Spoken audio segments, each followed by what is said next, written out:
Dans le football, où aujourd'hui il y a beaucoup d'émotions, beaucoup de commentaires, les gens amènent dans chaque équipe nationale les meilleurs qu'ils ont au monde.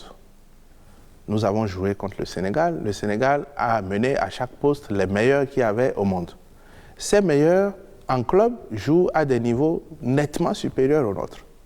Si demain nous voulons avoir une équipe qui rivalise valablement avec les grandes nations, il faut qu'on ait des joueurs professionnels évoluant dans le championnat local ou à l'étranger, qui jouent dans des clubs de haut niveau, qui sont titulaires dans leur club et qui sont en jambes.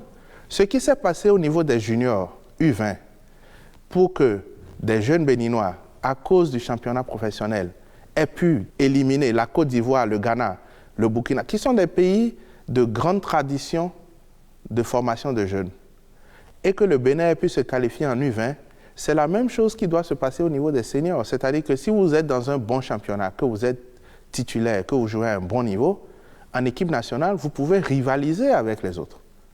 Donc, ce que nous avons fait au plan local a permis qu'en U20, parce que nous avions en face de nous les produits des autres championnats, et parce que notre championnat commence à devenir intense, nous ayons pu gagner et nous qualifier pour la CAN. Au niveau des seniors, le seul espace qui existe, c'est l'espace du championnat mondial qui est celui des clubs. Et donc, si vous avez des joueurs qui ne sont pas titulaires, ne vous attendez pas à ce qu'ils soient plus performants que ceux qui ont 200 matchs dans les jambes en tant que titulaires.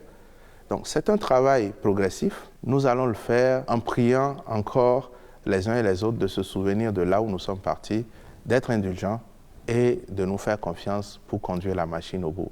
Au moins, la bonne nouvelle, c'est que nous avons mis tout en place. Les conditions qu'il faut mettre pour permettre à une équipe de bien s'épanouir, aujourd'hui, nous les avons mises en place.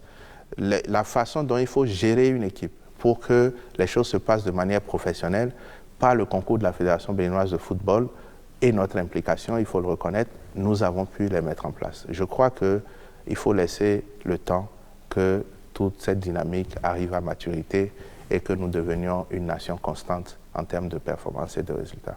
On apprend aussi